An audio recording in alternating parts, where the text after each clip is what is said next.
to my channel. So recently I got asked the question, how do you build your hair regimen, or how do you build your own regimen from scratch if you're a beginner or if you feel like you need to start a new regimen? I got that question and I feel like I didn't really fully be able to explain how I chose my personal hair regimen, but also I just wanted to do it on like a broader spectrum, so whenever anybody asks this question or if ever anybody had this question, it would just be in one place and hopefully help those of you who have that question, you know, to have a resource for it. So I have a few tips on my phone that when I was preparing to make this video, I just put them in the notes in my phone. So if you see me looking down on my phone, that's what I'm looking at. So basically, to keep this video really short, all I'm going to do is list the top 3 things that I did to help build the current hair regimen that I have, that I feel like my hair is benefiting the most from. So before I ask, I know I probably will get this question at least once in this video, if I cut my hair, and the answer is no.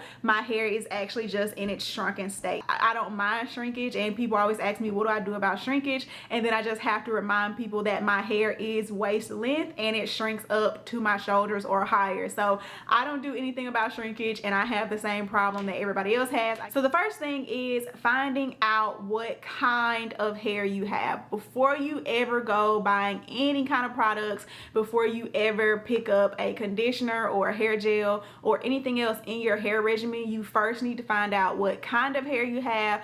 And of course, if you have been following me for a while, you know that I am not talking about hair types. I'm meaning solely finding out your hair's porosity, the thickness or fineness of the strands, and how dense your hair is. So that's what I'm going to be talking about in this video. When I reference your hair type, just know that I am not in whatsoever referencing any kind of hair typing like through Andre Walker or whatever. If you use that, then that's fine, but just know when I'm referencing hair type, I'm always I'm always referencing generally probably your hair's porosity, and then everything else is secondary, but generally that's what I'm referring to. So I get this question a lot, exactly how do you find out what kind of hair you have, the porosity, the density, and the strands. So I'm just going to go ahead and very quickly tell you guys a couple of different ways that you can find out everything about your hair. Starting with porosity, the way that I found out about my porosity level was just from trial and error and for working with my hair for so long,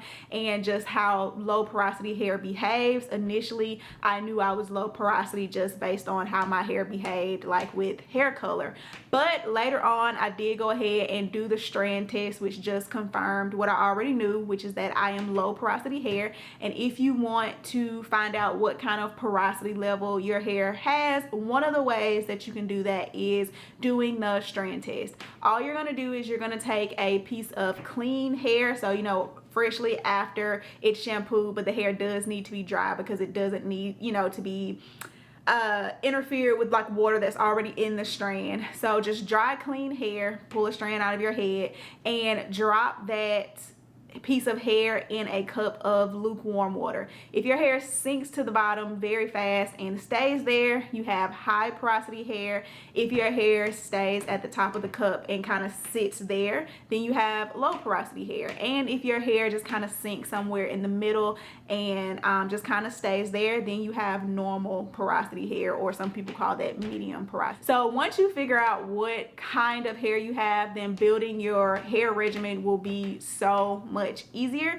So you know to go into building your hair regimen as a low porosity girl based on what kind of hair you have, so you know what products you just don't even need to, you know, waste your time and your money with, and so that you're not practicing something that's actually working against your hair type. So then once you find out what kind of hair you have, you'll go into finding the products that you like. So again, I'll use myself as an example because that's really all I can do. I have low porosity hair, so then I started buying things that I knew would work with my low porosity hair. Now for this one, I'm not going to get in a lot of detail with, because I already have more than one video on my channel geared towards how to find and purchase products for your low porosity hair, how to know if you have low porosity hair and things like that. So I'm not going to get so much into the details or the specific products that I use for my low porosity hair, because there is a video on the kinds of products to use, and then I am going to be coming to you guys with my favorite low porosity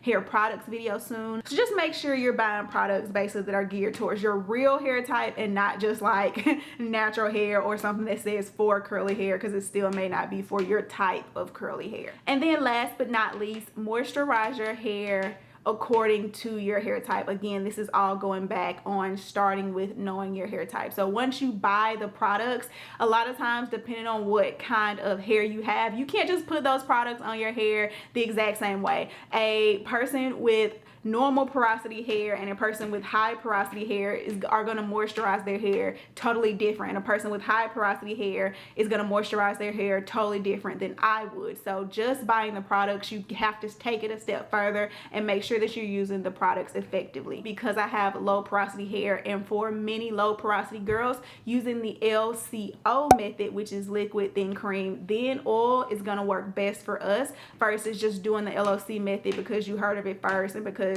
you know that's the one that you see everybody doing. It's actually probably going to be counterproductive with your hair if you're low porosity. So making sure that you are applying your products in the correct order so that it's beneficial to your hair and you're not, again, wasting your time or money. So in closing, it basically all is just a pyramid when it comes to building your hair regimen. On the bottom, you'll have the most important, which is knowing what kind of hair. I don't like to say type, but knowing what kind of hair you have. Then once you know what kind of hair you have, you can purchase the products for your kind of hair.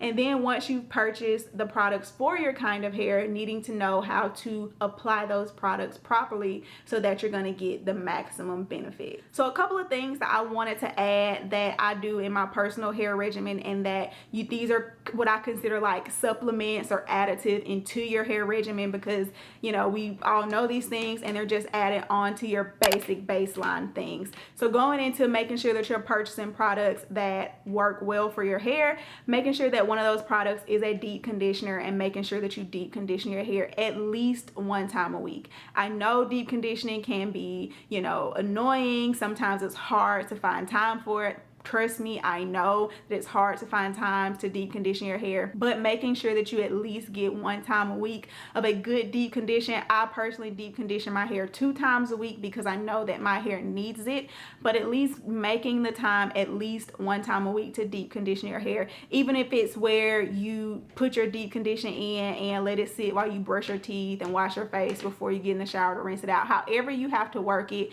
to where you make time for that, make sure that you do. Protecting your hair while you sleep, be it a satin pillowcase, be it a satin bonnet, whatever you're doing, make sure that you are protecting your hair while you sleep, because that is where most naturals lose the moisture that they have in their hair for the day. It's when they go to sleep, and that's the reason why a lot of naturals, when they're waking up in the morning, they're feeling like their hair is dried out and they can't, you know, ever keep hold to a style because they're losing moisture during the night. So just make sure that your hair is sufficiently moisturized through the night, and it'll make the world of difference in your hair maintaining moisture through the week. And last but not least, this is just, again, these are personal tips, and this is a big personal one for mine, and I wanted to save the best for last. For me, the main thing in my hair regimen and making sure that my hair stays moisturized is really going straight to the source for my moisture. I know a lot of people have favorite moisturizers and they have their favorite hair moisturizing routines, and that is okay. But for me, the way that my hair has benefited is that when my hair is extremely dry, I just go in the shower. I know that I cannot stretch my hair another day. I'm not going to try to manipulate my hair when it's already extremely dry by applying just more product on top of it, again, because I'm low porosity. So what I'm thinking is moisturizing my hair is just continuing to add more buildup on my hair. I don't like to do that.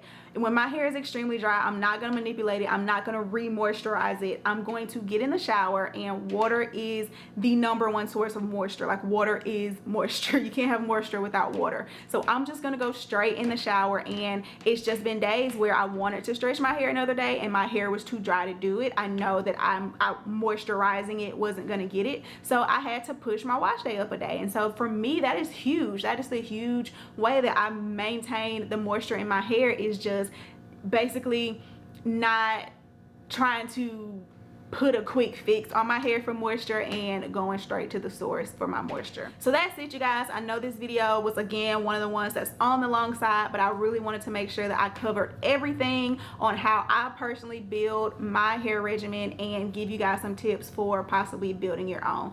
If you have any questions, of course, leave it in the comment section below, and if it wasn't already answered in the video, I will answer your question in the comment section. I love you guys so much. We're almost at 60K, so thank you guys so much for subscribing, and make sure you subscribe to my channel if you aren't already my cousin. I'll see you guys in the next video.